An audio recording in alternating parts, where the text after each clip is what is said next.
Hi everyone, hope you're well. Welcome to this month's edition of our webinar. This is obviously going to be really aimed at overseas clients who are looking to buy in the UK. What I want you to do as well is store up your questions in the chat box at the end or in the Q&A session. Ask away at any questions that you might have in regards to any part of the journey that you're at. Some of you are right at the start, as I know a lot of you that are on this webinar at the moment. Some of you are right at the start in terms of the early stages, just looking, and some of you are sort of right in the middle of it, looking to get the mortgages and at that stage. But for those of you that have done the whole process, again, any questions or any tips from you is going to be really helpful towards the end. So look, let's dive straight in, because there's a lot to go through today, and it's going to be a great webinar. First of all, what we're going to run through is we're going to first of all run through the biggest question we get asked more than any, which is, can anyone buy in the UK? A lot of people think that there are restrictions in terms of what country you're from, but the first one is going to be, can anyone buy in the UK? We're going to run through anti-money laundering checks, because certainly different countries have different checks, and some are more stringent than others. And also there's certain things to do with different cultures in regards to how they earn their money, how they get their money into their bank account. And other things as well is going to be what taxes that you pay and what your tax options are. And of course, the company setup side of things is going to be important as well. You know, can you buy in a personal name or can you buy in a company name? Returns on investment, and what kind of returns that you can expect being an overseas client, capital allowances, other legislation to consider. And of course, we're going to have the Q&A at the end as well. So look, first of all, about me, I've done a number of years in the industry, over 20 years in the industry, sold property in a number of countries, in and out of Europe as well, Dubai, South Africa, Spain, Italy, and of course the UK. The UK has this trend, it has this bit of history about it in terms of, first of all, the security side in terms of the UK. That's why a lot of overseas investors want to buy in the UK. You know, we've got other countries like Dubai who've been doing fantastically well at the moment. But again, that's a lot of Russian money going out there. And what we know is once that starts to dry up, or once they start to move out, then the property market will fluctuate a lot more than something like the UK market. And the UK market tends to have these historical trends. You know, we see the late 80s, early 90s, where we had high interest rates and a dip, 2008, 2009, where we had you know, a lack of lending from banks and a dip. And of course, we've got higher interest rates now. We're going to talk about interest rates in a bit, but higher interest rates now, and in comparison to what they were anyway. And of course, that causes a bit of uncertainty in the market. But let's talk about how we can take advantage of that uncertainty as well. First of all, as an overseas client, can anyone buy in the UK? The answer is yes. And any of you that have got money overseas, theoretically, on the face of it, you can buy in the UK. There will be things that stop you from buying in the UK, such as anti-money laundering checks, which we'll come on to. But from a legislative perspective, doesn't matter where you're based, you can buy in the UK. Now, a couple of things that people ask is, does that guarantee me a visa? It doesn't. We don't have that golden visa program like some countries do, which guarantees you a visa. Can it help? Potentially, but again, you need to speak to a visa specialist about that. But for a lot of you out there who are saying, well, I'm just going to buy to get that visa, it's not the thing to do. You know, it's purely about investing rather than getting the visa. It doesn't it doesn't assist you. And the other question we get asked is, do I need a visa to buy in the UK? No, you don't. You can buy totally either in your personal name or a company name, which we'll come to later. But as far as you're concerned, anyone can actually buy in the UK. Then we talk about anti-money laundering checks. Now, this is where a lot of overseas clients fall foul of the regulations, because a number of things. Let's talk about cultures and what people do in other countries. For example, in certain other cultures, on certain birthdays or weddings, you may have large cash gifts. And if you do have large cash gifts, what you tend to see is those cash gifts get deposited in the bank account. And I've seen bank accounts where they've had £60,000 to £70,000 deposited in cash. That's a no-go. That is impossible to prove where you've got that money from. In terms of anti-money laundering checks, what are they concerned about? They're concerned about drugs money. So what they don't want to do is see £60,000 deposited in cash. You can't prove where it come from. You've got no receipt, no records where it's come from. They just won't accept it. What they want to see in the UK, typically from a UK client, they will ask for 3 months worth of bank statements to prove where the money's come from. Now, it can come from the sale of a house, it can come from savings, it can come from money passed down through families, it can come from earnings, but they need to see historically where it's come from. And typically, if it's been in a bank for 3 months, then they're pretty confident, or the lawyer's pretty confident, and the anti-money laundering regulatory checks and software that we use is confident that that money's okay. If you're overseas, they may ask for 6 months. They may turn around and say to you, look, we want 6 months worth of statements just to double check potentially. So what my advice would be to you is, if you have a large amount of money deposited in cash, I wouldn't even attempt to go through the process. But if it's been in your account from 3 months or more, potentially 6 months or more, you're going to be absolutely fine. That's really what they want to see, that it's had a history of being in that bank account. If it only got deposited last week in your bank account, there's no problem with that. Again, as long as you can trace where the money's come from. So, for example, if you've got money from inheritance that only got deposited last week, no problem at all. Again, there's just got to be a paper trail. That's key. Proof of ID as well. We've had some clients who don't have driving license or passport. You're going to struggle. If you can't prove your ID, if you don't have any photographic ID, that's also going to be another struggle. If we're struggling to identify people, because we have to do anti-money laundering checks here, also the solicitor will do anti-money laundering checks as well. If they're struggling with any photographic identification, again, that's going to be probably a no-no as well, guys. So just to give you a heads up, I probably wouldn't even start the process if you can't have those two basic things. As I said here, no large cash deposits will be accepted. And if you do have funds from other parties, so let's say, for example, you've got a family member who's recently transferred you £50,000 and it was only deposited last week, what they will then do is they will then ask for 3 months of bank statements from the person that's transferred that money, and they potentially would go one step further and do anti-money laundering checks on the person where the money's come from as well. It's just the regulations here are so tight that they just want clean money coming through. So the more evidence and the more paper trail you've got to prove that, the better it's going to be. So that's the only thing that could stop you potentially from an overseas client buying, because we know that different cultures, different backgrounds, different countries, they have their money systems in a different way. But as I say, in terms of if you qualify for all of that, then again, anyone can buy. Then we come on to tax. Now, tax is really, really important, because the beauty of investing in the UK, what we've got on the left here, is that many countries have double tax treaties with the UK. So, for example, if you paid UK tax, it means that you potentially won't have to pay it back in your country where you reside. However, we always will say check with the tax authorities, checks with an accountant where you're based, because that's key. You want to make sure that you're not double paying in terms of your tax. Otherwise, potentially the investment's not worth doing. But importantly as well, as an overseas client, you have the same tax advantages and the same tax bands as all of us here in the UK. What we'll do is we'll get you to sign what's called an NRL1 form, a non-resident landlord form. And it's very straightforward. You're going to just say, are you out of the country for, I think it's 183 days. If you are, great. Again, you can move on to the next stage. What they won't do is, if you're in the country for more than 183 days, then you won't be able to qualify for an NRL1 form. You will actually be liable for all your UK tax. But if you are, then you can qualify for URL1 form. If you an NRL1 form, sorry. If you don't fill in this form, because we have some clients potentially like, oh, I'm not going to bother filling it in, I'm not worried about it. We have to legally tax you at source. So if you've got money coming in from your income when we rent out your property and you don't have an NRL1 form, we have to tax it at source and we have to pay it to HMRC. So that's why we implore everyone to get this NRL1 form sorted. And then, as you can see, the top right-hand side, this is what your allowances are. So from a personal allowance, you have up to 12,570. And then once you earn over that, then you're heading to the basic rate. So anything from 12,571 to 50,270, you'll be getting the 20% income. Now, I'm not going to go into the higher rates, because typically the majority of people won't be going in that unless you've got a number of properties. And if you do have a number of properties, then there's another stage that we can do to ensure that you're using your tax breaks as much as possible. So if you do have a number of properties, then we advise that you actually should be setting up a company. And again, if you're setting up a company, that's going to be far more advantageous from a property perspective, from a tax perspective, than it will be buying in buying your personal name.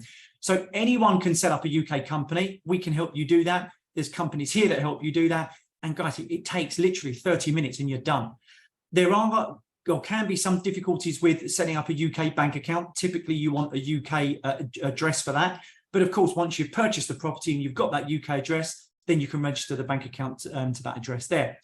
And as you can see here, in terms of the tax rate, totally different ballgame. So if you actually make, let's say, slightly under £50,000 here, you can see that you pay 19%. Now, a big key to this is you pay that actually on your profit. So let's say you have 45,000 coming into your account, but you have costs. For example, you may have flights for you flying over coming out of that because you're going to want to go and see your property. You may have costs for furnishings, costs for management company, even mortgage costs coming out of that. Then that will whittle your profit down. And then you only pay 19% on your profit is what you're left with at the end of the year, not on your total turnover. That's key. Many people think that whatever comes into the company, you pay tax on. You don't. You only pay it once you've paid out all the other fees. So for example, let's go back to the 45,000. Let's say the first thing that you're going to do is pay yourself. Well, actually, let's go back a slide. You're going to pay yourself up to £12,570. So there you go. So straight away, you're going to have roughly 32,000 left in the company. Then you may have flights coming over here. And when you stay over here as well, so maybe there's another 5,000 go up there. Potentially your furniture, you're going to add to that. So suddenly you can see how you can start to decrease the returns of your company to pay as little tax as possible. But anyone can set up a UK company. And again, we can assist with that. Now let's talk about how much you can actually make and some added advantages. Well, look, there are two types of let that we really focus on. And in terms of those, one is the short-term let. And the other is the traditional let. Short-term let is really straightforward. That's Airbnb, booking.com. That's where you might let it out for 1, 2, 3 nights every now and again. And of course, over the period, we hope to get at least 60 to 70% occupancy rates in your property. On some of them, we're getting a lot more. But if you've got 60 to 70 occupancy rates, you could probably say that you're going to make a good 8 to 10% income. Take this short-term let opportunity here. The original price was 137,500. Because of the kind of developments we're getting now, we're getting fantastic discounts. Developers, people talk about mortgage rates and interest rates where they are. Well, one thing that we looked at the other day is if you take the historic mortgage rate or interest rate, I should say, over the last 50 years in the UK, it actually comes out at 9.06%. And we're at around the 5% mark here in terms of the Bank of England base rate. So historically, we're a lot cheaper than what we were. As I say, 9.06 was an average for the last 50 years. Now, I know it's more than what we've seen. It's a lot more than the 0.5%, the 1% that we've seen. But the reality is that those last 10 years of low interest rates are basically an anomaly. In terms of what you're looking at is historically, we are much lower than where we are from a historic perspective over the last 50 years. So it's still a good time to take advantage of them. But another factor is the reality is developers are feeling the squeeze in terms of the mortgage rates from their side. Whereas they might have had a development finance at 8%, maybe their development finance is now 12%. So we're seeing great deals at the moment. So ironically, we're seeing better opportunities to buy now than we were when the market was rocketing up. Now's the time when you want to be securing those discounts. So if you take this one on the left, where it's 137,000, straight away we're getting it just shy of 100,000. So you've got a £37,000 discount essentially.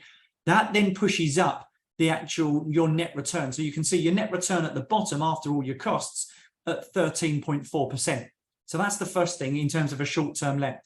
And on our right-hand side, we've got our traditional let. This is something, a project that we've got in Ipswich. It's actually only 5% on reservation. This is an off-plan opportunity. It's £7,000 down essentially on exchange. Then you pay monthly installments of 1,750 odd to make up your 30% deposit. 24 months it's completed, and even your net return there is still 8%. So there's two examples there of a traditional let versus a short-term let, and what you can make in the UK. As I say, you can make comfortably over that 8% mark if you've got the right property and if you paid the right price. Where people don't make money is when they go and pay market rate for something, it's in a poor area, You're not going to get it let in terms of occupancy rates, and you don't have the potential to do short-term lets. You're going to be making 3 or 4%. And then that suddenly doesn't become viable once you factor a mortgage into that as well. So what we say to people is, look, speak to the experts, get the city centre locations, get the locations where you're right close to either a tram stop, train station, commute into the city centre or commute into London, wherever it may be. And the reality is you're going to make money on it. And the beauty at the moment is you're getting fantastic discounts. Importantly as well, for those of you that are overseas, you've probably seen, and we did a webinar on this 2 years ago, take advantage of the cheap pound. The pound was so low. At one point, it was 1.06, 1.07 to the dollar. We're now seeing at 1.3, well, 1.32 roughly. But the reality is that anyone who invested, not many people got that because it was only a day or two that it was at that rate. But if you got, if you changed from US dollar to pound, or AED, obviously, because it's pegged to the dollar, into pound, you would have got a phenomenal rate of exchange. And of course, you've probably made 10, 15% on that alone at the moment. And I still think there's more to go. I still think we can see the pound getting back to $1.50 over this next 12, 18 months or so. And if it does, again, as I say, you've got another 10% to go there. So it's a great time to still get out of your currency into the pound while it's still fairly weak at the moment. Then we talk about other things to know. Other things that we can help with is, first of all, capital tax allowances. So when it comes to valuing your property or buying your property, you'll buy it. What we will do is we will go in, we have a team of experts here who will go into your property and they will do what's called, they will write down all your capital tax allowances. Now, let's, argument's sake, say you bought a property of 200,000, and then we will go in and we've got a team and they think they can get circa 25% of capital tax allowances. What they would do is they will say, well, okay, the furniture's worth 5,000, we'll write that off. The kitchen's this amount, the bathroom, the pipes, the air conditioning, the electric, heaters, etc. So once they've done capital tax allowances, let's say they come out with 25%. That means that you will get a certificate stating that you've got a 25% of your 200,000 or 50,000 pounds capital tax allowances. So you won't pay any tax until after you've made that 50,000 pounds. That's another thing where we can add value to what you're doing at the moment. So we're trying to make as much money for you as we can, and the more tax benefits and discounts we can get, that's going to help. 60% of our clients are overseas. We have a lot of overseas investors. Why? Because we handle the process from start to finish. We don't just leave you to it. Let's be realistic. The majority, not all the time, but the majority of the time we get paid as a company on exchange. So once things exchange, a lot of companies just pretty much wipe their hands of it and they're done and dusted. We don't. We want to be there right the way through. Nothing's ever perfect. There will be issues. We're not going to sit here and say we get everything perfect. We don't. There are certain issues, but what we do is we work so hard to get over those hurdles and make things right and rectify any problems that there are. So the reality is we don't just want to sort of make our money and run. We want to be here. So the reality is if there are any problems, we're still going to be here for you. That's why we have the majority of our investors coming from overseas. There are good laws in the UK as well for the registration of property. I know from overseas, I've dealt with a lot of overseas, and sometimes it's a struggle actually getting your stuff registered, or you might have some distant relative after you purchase, some come and put a claim in on that property or on that land. You just don't have that in the UK. They use SRA regulated, so Solicitors Regulation Authority solicitors, and all of those properties that you buy will be registered at the land registry in your name, and you can see that. That's our public record that you can see. And as I said before, it's a great time to take advantage of the weak pound. It's not as weak as it once was, but there's still 10, 15% to be made just in the exchange rate alone, in my opinion. Plus, over the next 5 years, if we can have some solid growth, again, there's going to be a bit of a time when it's not as good as it once was. It's going to be static. But if we get discounts on your property now, again, easily you're looking at 15 to 20% growth in 5 years. Plus, if we can get 8 to 10% income over your 5 year period, you're still going to be looking at a 70 to 80% gain over 5 years, which is a phenomenal return. And again, as I said, secure deals now while the developers are squeezed. That's the key. So many people are buying now. The intelligent investors buy now. What most people do, most amateur investors, when things go down, whether it's the stock market or the property market, they sit on their hands, they procrastinate. But actually, this is when you need to take advantage of the deals, and the deals are definitely there to be had. So guys, first of all, thank you from me. Let's sort of, head into all your questions. And again, if you want to get in contact or have a recording of this video, let me know.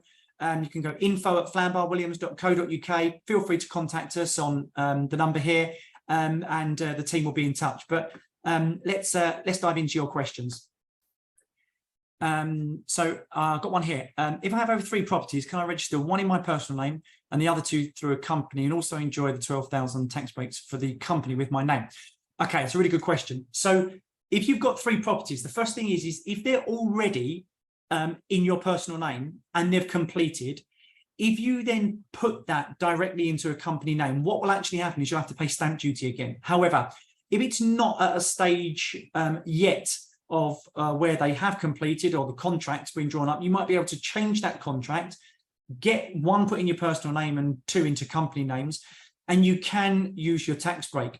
However, I don't know if this is another question you're asking, that doesn't mean you have 3 different tax breaks. That doesn't mean you have your 12,500 tax break for your personal, 12,500 tax break for your company, and 12,500 for your other company. That is just one 12,500 tax break on your personal income. And then what you can do is you can pay yourself from the other companies, no problem at all, but you will only have one 12,500 pound tax break. I hope that answers your question. If it doesn't, ask another question and I'll answer it. Another question here is, how strict are the AML checks? Very. My advice to you, if you're asking that question, it's probably not the best thing. It's probably not the right field or avenue to go down. They're strict in the sense of they want to see history. They want to see, as I say, 3 months of history. They either want to see 6 months of history. But in terms of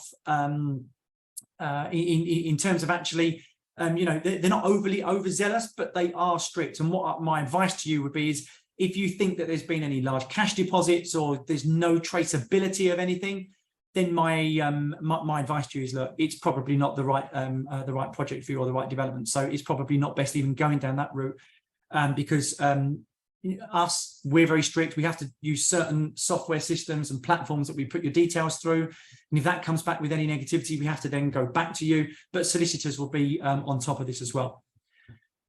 Do I need to have 6-month bank statement, as I just established a company and bank account in UAE, as it's difficult to make payment from Pakistan directly? Again, another good question.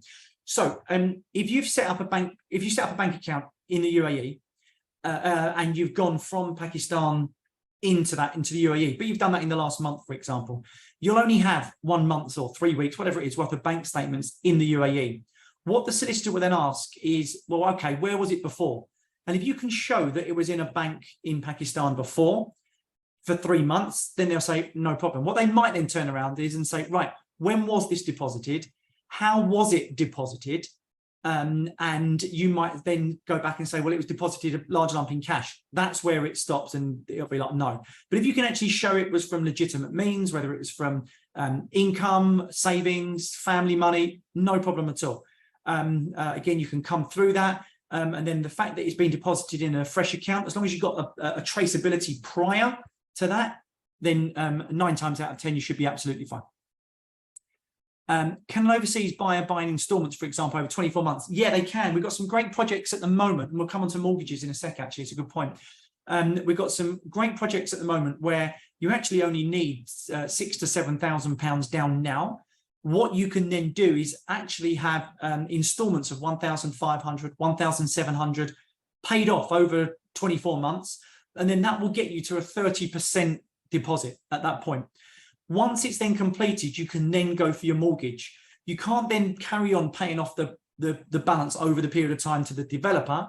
But effectively, if you're paying 1,500 a month over the last 24 months to get your deposit up to 30%, then the mortgage company will take that into the consideration. In terms of mortgages for overseas clients, it's slightly tougher. You have less of a pool to choose from. But again, if you've got the capability to pay and you've got the proof and you've got the proof of income coming in, then you will get a mortgage. You might pay maybe 1% more than you would do if you were based here in the UK. But typically what we find is once people have got their first mortgage done, and there's a bit of track history in regards to the mortgage, the second and the third one become relatively easy. But we can put you in touch with mortgage brokers.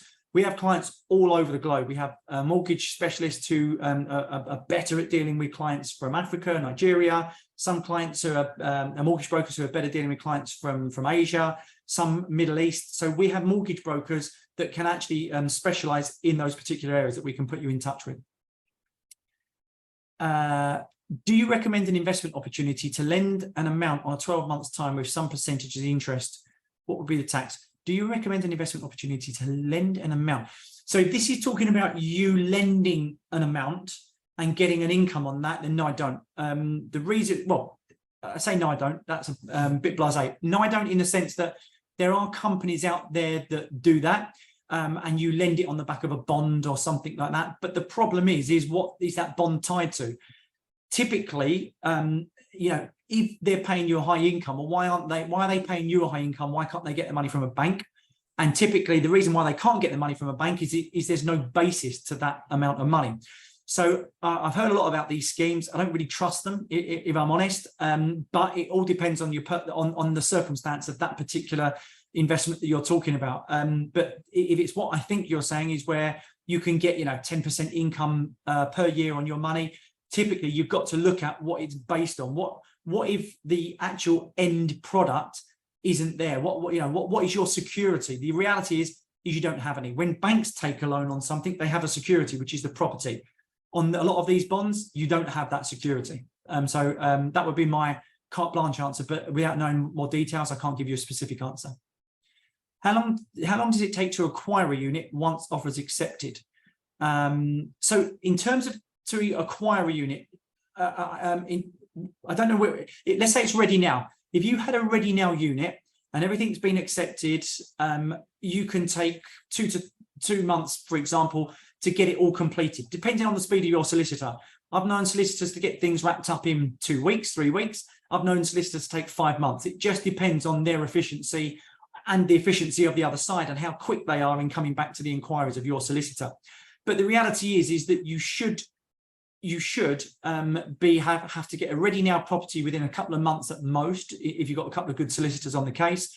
In terms of off-plan opportunities, 2 to 3 weeks, because there's less work to do for off-plan. You don't need to complete, you don't need to get a mortgage at that point.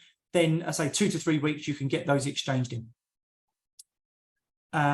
So regardless, I think this goes back to the first question in terms of the tax. So regardless of the number of properties and how they're registered, the tax break remains at £12,500 odd. Yes, exactly. It's your personal tax break. Maybe you want to add your partner to that. If you've got children over 18, for example, if you've got a company, for example, let's say you own one company with a property in it, and the company makes £50,000, for example. Well, if you've got your wife or your husband, 2 children, and then you're putting 12,500 into each of your accounts, you can all have a personal tax break, for example. So there's advantages that you can do there. But again, it's definitely worth speaking to an accountant regarding that. And if you need put in touch with an accountant, we can do. I believe that I'm not allowed to open a bank account in the UK. Again, I don't know about your personal circumstances, but it is more difficult if you don't have a UK registered address. There's certain legislation, and it has been tough. If you're European, it makes it a little bit easier. If you're not, it makes it tougher. But once you have a UK address, then there should be no stumbling block to opening up a UK bank account once you've got the UK address. And for those of you that are saying, well, it's the cart before the horse, I need the UK bank account to transfer the money to, you actually don't. What you need is initially is the money to go from wherever it is at the moment to the solicitors. You can then exchange, complete, etc. When you actually need your bank account is when we're paying the income out. And at that point, the development will be complete. So you should be able to open up a bank account. Can I receive my rent in overseas bank account, or do you need an UK? No, you can receive it wherever you want. We have clients who, the majority of them who don't need any footprint here in the UK. They have a bank account overseas and we transfer it to them overseas every single month. No problem at all. Wherever it may be, Nigeria, Kuwait, UAE, Asia, Australia, America, we transfer it directly to them, no problem. I have a family member who lives in a country where there's no financial system and is interested in investment. What would be the best approach to address his source of funds? Without knowing what you mean by no financial system, I don't know. The reality is is that if you're talking about where you've just got cash deposit there, then it just won't be accepted. It will just flag up. Regardless of if it's come through legitimate means and it's just a big load of cash dumped in one place, forget it. It just won't happen unless there's a paper trail and you can clearly show exactly where that money's come from. You can clearly show the money's been attained from legitimate sources. And what has to happen, and I'll tell everyone now, is that if there's any suspicion of any kind of anti-money laundering, it has to be reported to the NCA. So my advice is, yeah, if you can't prove anything, it's just not worth doing. Company or personal name, which in short is having more advantage in terms of tax to buy in the UK? Depends on a number of circumstances. The downside about a company is you have fees every single year to pay. The upside of a company is you can claim back all of your costs associated with that. But if you don't have many costs, for example, if you don't have a mortgage, you might want to just put it if you're just a cash buyer and you're only ever going to buy one property, probably it's more efficient going into a personal name. If it's one or potentially multiple properties and you've got a mortgage and you've got extra costs going out of that, the UK company gives you that flexibility. But again, the downside is you might pay a little bit more interest on a mortgage in a company name. So there's pros and cons. But yeah, it is literally, we can put you in touch with an accountant just to give you a really, really quick overview of that. They won't charge for a short bit of advice, but it's probably best to speak to an accountant regarding that, because it will depend on other circumstances, where you're based, double tax treaties, etc., etc. Are all deposits 30%, or are they 20 or 25? No, they're not. We've got deposits that are 10%. Some are 10%, some are 20, some are 25, 30. My advice, though, is if you're overseas, you will probably need 30%.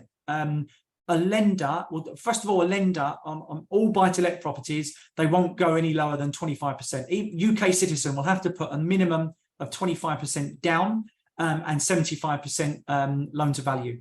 But if you're overseas, I would recommend more. I would recommend 30%, and if you can stretch, 35%, because the more deposit you put down, first of all, lenders have more comfort. So you're likely to get a bigger pool of lenders, and actually you're probably likely to get better rates on your money as well, or on the loan. So I would say the developments don't require, we do have developments that only require 10%. But if you're looking to actually get a mortgage on that, by the time it comes to completion, if you're overseas, you probably want at least 30% down. I have a private property purchased under a personal name. Completion is next year, 2024. Can I change it under the UK company now? And potentially, yeah. Feel free to give us an email. I don't know if you purchased that through ourselves or not, but yeah, potentially you can. So what I would do is you would simply go back to your solicitor, say to them that you want to put it in your personal name, and you can just do maybe like a deed of variation on your contract. You've not completed yet, so as long as the seller allows that, because sometimes the seller has to allow that, then yeah, you shouldn't have any problem at all. But feel free to email me if you need any help. How long is the approval process on the off-plan installment-based option? What are the requirements? So the approval for the AML or the approval for the mortgage, I'll cover both.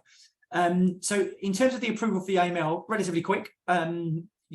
Typically we can get something back within 24 hours. Solicitors might take 24 to 48 hours. Straightforward. In terms of the security, like you put your 7,000 down and then the unit gets secured, that's instantaneous. So the moment someone signs a reservation form and puts down their holding deposit, that property is secured, and then they've got X amount of days to exchange. Again, I say 28, but sometimes we can go a little bit longer than that, especially if things are moving forward. AML checks are relatively straightforward. They're relatively quick as long as all the paperwork's provided. Again, it sounds a lot more laborious than it is. I'm making a point of AML checks because some people have no paperwork. As long as you've got proof of funds, proof of ID, and a proof of address, no, you're absolutely fine. And in terms of then, you just pay your monthly installments on a month-to-month basis, and then you complete in 24 months. So yeah, it's really straightforward. As I say, we do it with overseas clients all the time. Can one establish the company in the UK prior to buying the property? Yes, you can. You can go and set up a company now within half an hour, no problem at all, straightforward. And you can have that company dormant. You can have that company laying dormant until that's time then you want to activate it and put your property into that company.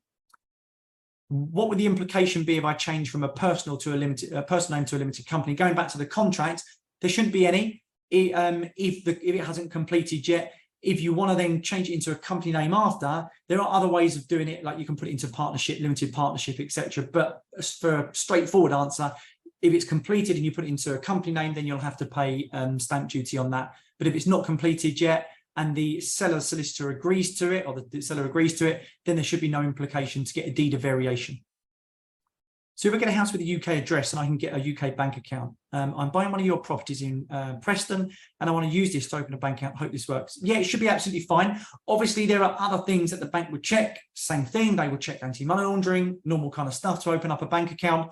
But everyone who's set up from us overseas and has wanted a UK bank account, we've never actually had anyone be rejected before. But typically, as I say, it's the UK address is key to that, but as long as there's nothing else untoward going on, absolutely fine, no problem at all. Can we then pay from an alternative bank account? I don't know what question that relates to. Hang on a sec, let me go back. I think you said here a family, I think that goes back to the family member question. A family member lives in a country where there's no financial system, interested in investment, and then you put, can we then pay for an alternative bank account? Again, it's got to have the history there.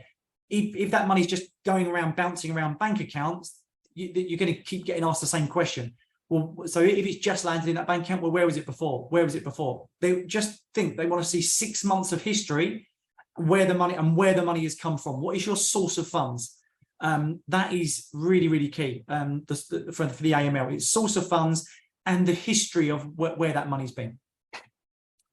I noticed completion with a bill of outstanding. I noticed completion with a bill of outstanding, which I object as not all the payments are taken into account, and now I need to pay within 10 days. What do I do? And the solicitor is going on holiday. Okay, I think what you mean is I have a completion notice with an outstanding bill. You don't agree with all the payments that are taken into account, and you need to pay. Right, well, first of all, if your solicitor is going on holiday, there needs to be someone else. They can't just go on holiday and say that's it. That's ridiculous. So the first thing I would do is say, who else is there to speak to? If they say no one, tell them that you're going to report them to the SRA, the Solicitors Regulation Authority, because there has to be someone there. That's the first thing. Secondly, you want to see the inquiries that have been raised. You want to be copied into the inquiry that says that you object. And what they should do is, if you object to the completion notice and the amount, so let's say you thought it was going to be 30,000 or 50,000 completion, and it's coming in at 100,000, and you object, they should allow you more time on that. But your solicitor does have to request more time. They can't just hope they give you more time. Your solicitor has to say, well, we've got 10 days. I request 20 days whilst we are going through the process of contesting this completion notice. But your solicitor has to have someone else in place. If not, report them to the SRA. Is the 12,500 company allowance separate from the personal? There isn't a 12,500 company allowance. The 12,570 allowance is only in your personal name. It's a personal allowance. There is no company allowance. You pay, if you make £1 of profit in your company, you will pay 19% tax on that. But again, as I say, the company that I was saying is only on your profit, not on your gross income. It's on your net profit. Whereas in your personal, it goes on your gross income essentially. But the personal allowance is thus that your personal allowance, not company allowance. Can an overseas company or a personal get a mortgage? If so, how much deposit? So in terms of an individual, yes, you can get a mortgage. An overseas client can get a mortgage. I would, like I said earlier, you probably need 30 to 35% at a minimum. The more, the better. We have some clients who have put 50% down and they've had a plethora of mortgages that they can choose from with really good rates. The reality is that all lenders are weighing up risk all the time. So who's more risky? A UK client with UK footprint, with a UK property and a UK buy-to-let, or an overseas client who can just hand back their keys and walk away and there's no implications? Well, that's why an overseas client is more risky, because they can just walk away, give back their keys, and they have no implications here or overseas. Whereas a UK citizen they'll have implications on their record whether that be a bad credit record or a bad credit rating. So they're weighing up risk. So the reality is they think, well, the more deposit you put down, the less chance you've got of walking away. So I would always say, yeah, 30 to 35% is the minimum you want to aim at. Apologies, I joined late and I've been out of the meeting. Specifically, what does it take to own a property in Great Britain? Best thing I can do is, rather than go through the whole webinar again, I will send you a recording. Everyone will get a recording of this webinar, and then you can watch it from there. What investment opportunities do you recommend for non-UK residents? There are lots of investment opportunities online, and I highly appreciate your top recommendations. Again, there are the same. Doesn't matter whether you're overseas or in the UK. I'd say the same thing. There's plenty of global opportunities that you can have, not just with us, of course, you know, through a number of companies. The best I've said over the years is, you know, get something tangible.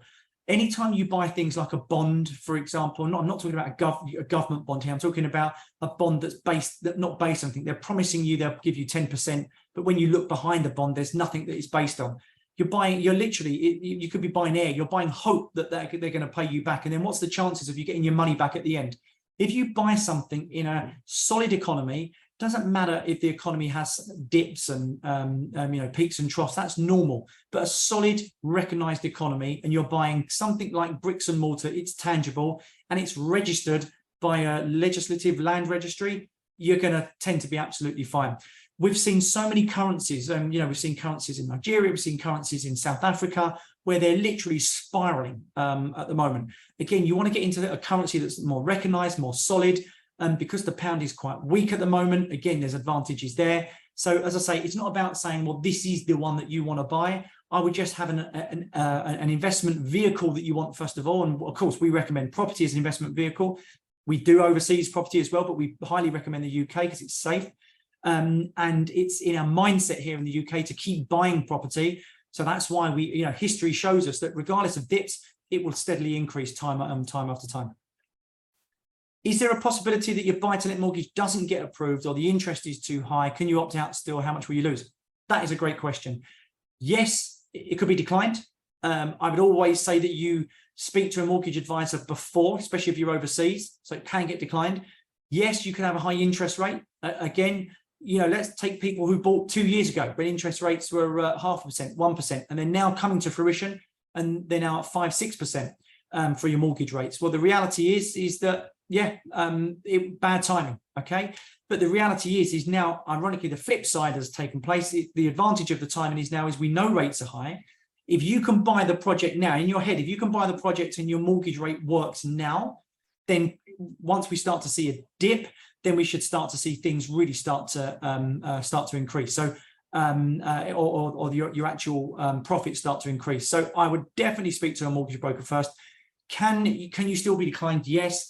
And the answer is, well, if you don't have a reassignable contract, then you could lose all of your deposit that you put in. So I would always have a safety net. What some people have done over the years, if they have been declined, they've paid it in cash, and then 6 months down the line, they've remortgaged or they've gone into it with a joint venture. So if this is all your savings and you're 50-50 whether you can get a mortgage, my answer is don't do it. It's too much of a risk. But if you think that it's a safety net, or you've spoke to a mortgage broker, then that's your answer. Can you please talk about the Nottingham opportunities? So can you please talk about the Nottingham and the opportunities there in the property market? So the property market in Nottingham is fantastic. It's always been, you know, last decade it's been fantastic. We just struggled to find stuff in Nottingham because it is not like other cities that they've been building a lot for investors. It's not like other cities where we've had, you know, a lot of sky rises go up. It's a dense city and we've not seen too much there in the way of build. So every time we've got something, it's sold out within weeks. So the last time, you know, we've recently sold some properties in Nottingham, probably the last 3-4 weeks or so. The time before that was probably 2017, because we just don't see much there. But it's one of the best cities to buy in. It's great links transport all around the UK. It's got a couple of football grounds there, good for short-term lets, high student population, great university. So yeah, Nottingham's a great city. Can I use my children's address in the UK as my temporary UK address to open up a bank account? Depends on the bank, but you will have to be registered there because the account's going to be in your name. So you will have to have some form of registration at that address. Is it safe to use a rented property as the UK address? What about utility bills? Well, again, when you first set up, when you first complete on this, all the utility bills are going to be in your name. The first utility bill that you receive will always be in your name. The council tax, the electric, the gas, the water, everything's going to be in your name first of all. So you will have all those utility bills. What's the current mortgage rate in the UK at the moment? It varies. There's not one set rate. It's not like where you have one set rate of 5% and that's it. It varies in terms of you. So for example, if you're higher risk, you're going to have a higher interest rate. If you are lower risk, you're going to have a lower interest rate. If you put a high deposit down, you have a lower interest rate. If you put a minimal deposit down, you have a higher rate. There are so many variables. You're best to speak with a mortgage broker about that. In general, where are the best areas to invest now? Lane, good question. Still the same. Well, do you know what? Actually, I was going to give you a city there, but the best areas to invest in is where you get the cheapest property, below market value, and the highest rent. That's the most simple answer. Now, I know that sounds a bit silly, but that's the reality of it. Because in terms of city, if you're paying premium in Manchester, but you've got, let's look behind me. You've got properties here, studios, 800,000. But if you go and get that studio for 500,000, then this is the best opportunity behind me. But the reality is that it's still tried and trusted. If you're looking at just, let's take market rates, Manchester, Liverpool, Leeds, Nottingham, Sheffield, Birmingham, those kind of areas are the best places to go because they will still give you, if you're paying market rate, they will still give you better rates of return. But the best properties are where we get the discounts at the moment, and they vary city by city.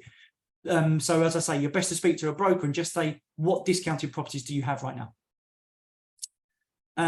What do you think about buying PBSA? How difficult would it be to resell it? Again, good question. So PBSA is fantastic for income. It is what it is. It's, it does what it says on the tin. You get 8%, 10%, whatever it may be, and it gives you that year on year.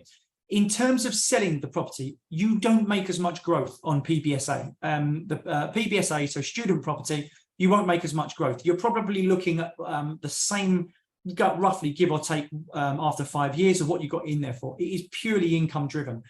Where in terms of the reselling it, what you have to make sure and what we make sure here is when we actually sell a PBSA, it's not giving a fake rate. So there's no point in buying a PBSA.